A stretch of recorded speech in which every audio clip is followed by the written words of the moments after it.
afternoon, everybody, and welcome back to my channel. It is me, Tshidi Radebe, back on your screens once again on a Wednesday, being a consistent hun.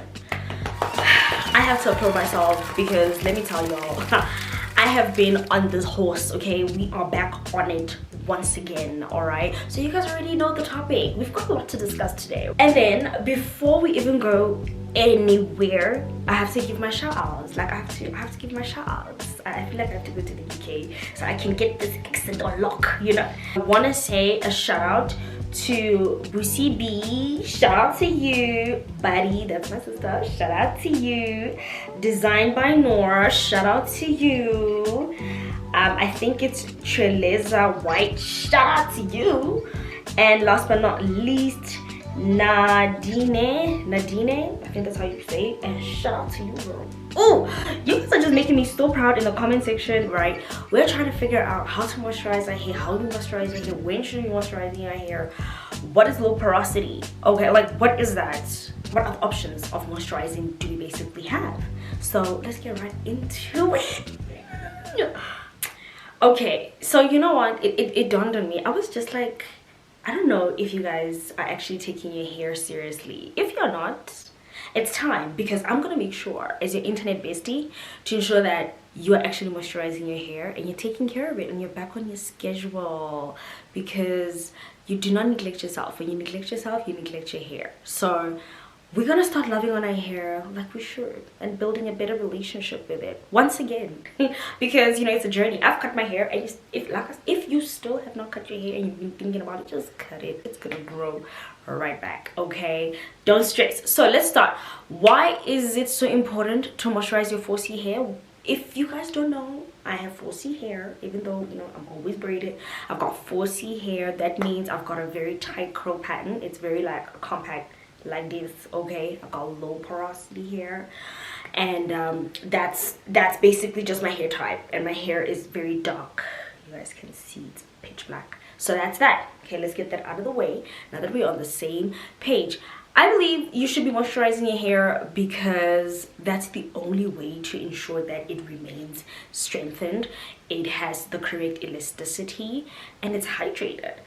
I mean, if you guys don't know this, like when you consume food, when your body is breaking it down, all of the nutrients is gonna go like to other important things, and whatever is remaining, if you have eaten enough of those vitamins, they will actually go to your hair and your nails.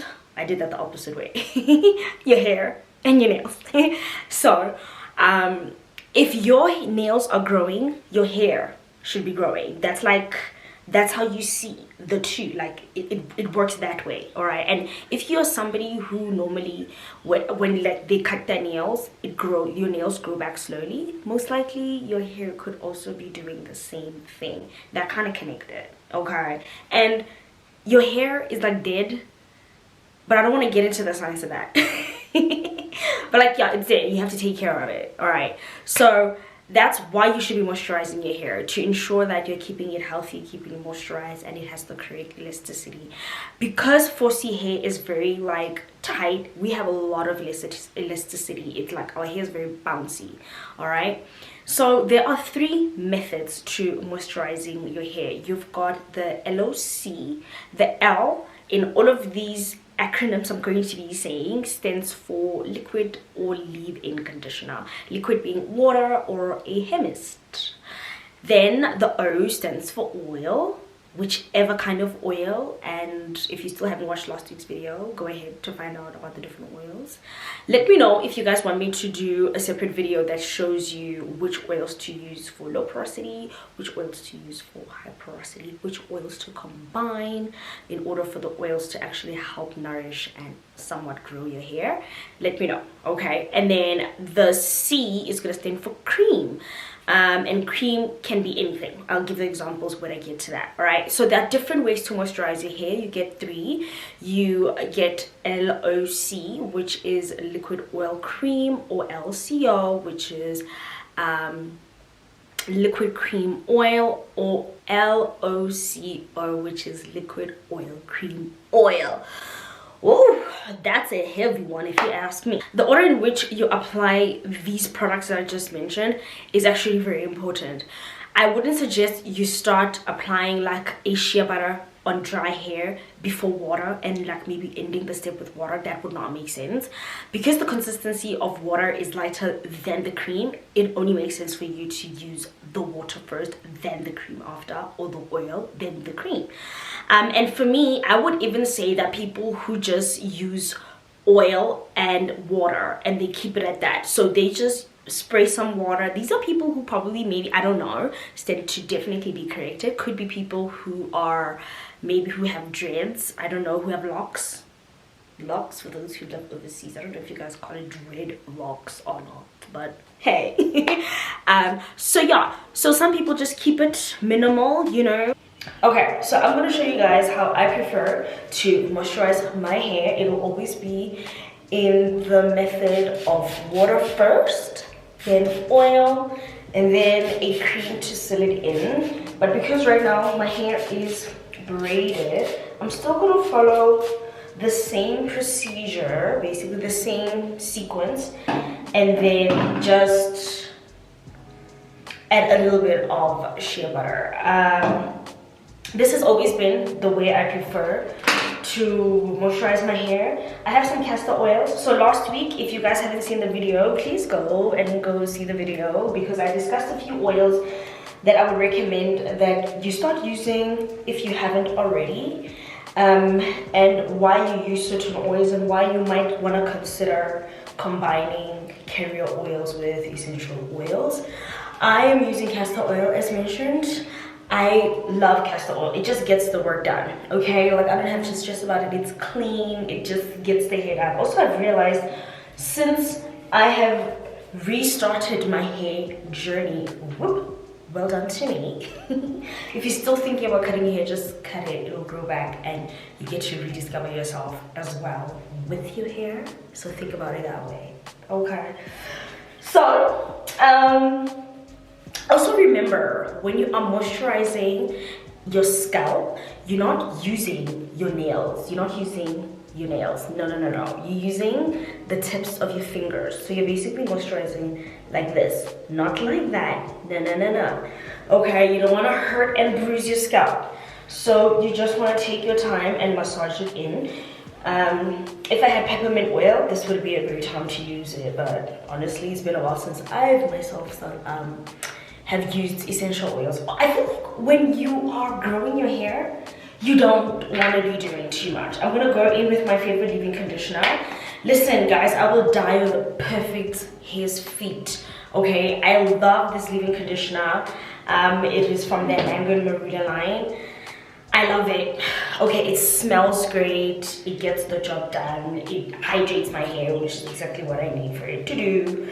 And I try to focus most of it like on the hair, not necessarily on my scalp, but because I've got new growth as well. Well, I don't want to say it's growth. Some people say this hair is not growth, but I think it's growth, okay? We've got growth.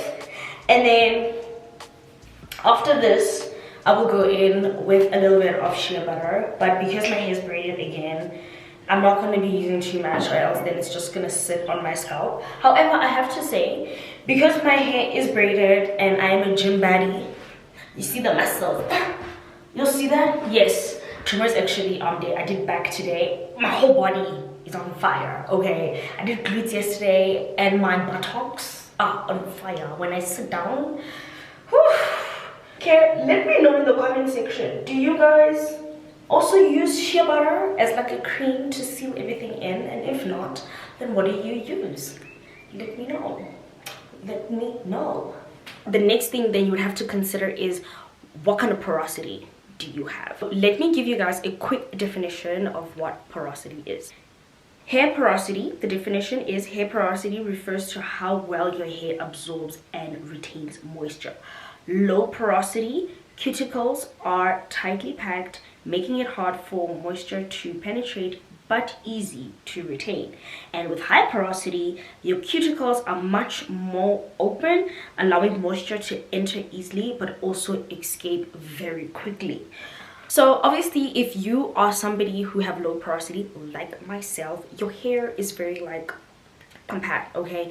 It's very hard for things to get in. So now imagine this is your hair and you're first going to apply shea butter. It's gonna sit on your skin slash your hair cuticles a little bit longer before it can actually penetrate, if it can at all. But if you're using water to kind of like, you know, soften it up, and then you end up with the last heavy ingredient, it only makes sense that way. Depending on what your porosity is, you will pick which moisturizing method works for your hair. I would always say, listen to your hair. In order for you to know what your hair likes or doesn't like, you have to try out different things for a long time to see if it's working or not. You can't just start moisturizing your hair, you know, using one method this week, the next using a different method. Try to at least hold it for a month and then decide, okay, no, my hair likes it or it doesn't like it. I know I am LOC because I've been moisturizing my hair for a very long time, and I think before I cut my hair I had a very strong relationship with my hair, so I know exactly what I'm talking about, right? Then I would say what is also important is you need to figure out what moisturizing routine works for you. There are people who moisturize every second day, every third day, once a week, twice a week. You need to figure that out. That again, that depends on your hair type and what kind of products you use. So knowing what you know and the definitions that I've given you about porosity, you are going to have to learn to figure out, is my hair losing moisture faster? Am I disadvantaged because, you know, my hair cannot retain moisture for a long time? How do I find ways to ensure that my hair is moisturized for longer periods of time? If you can't, then that means you probably have to moisturize every second day, depending on how quickly your hair gets dry. So you need to figure that out again, right? So for me, I would always say ensure that you're using products that you love. So that is it. I hope everybody's notification bells are on. I hope that you guys enjoyed today's video because I thoroughly did, and I missed you guys. And yeah.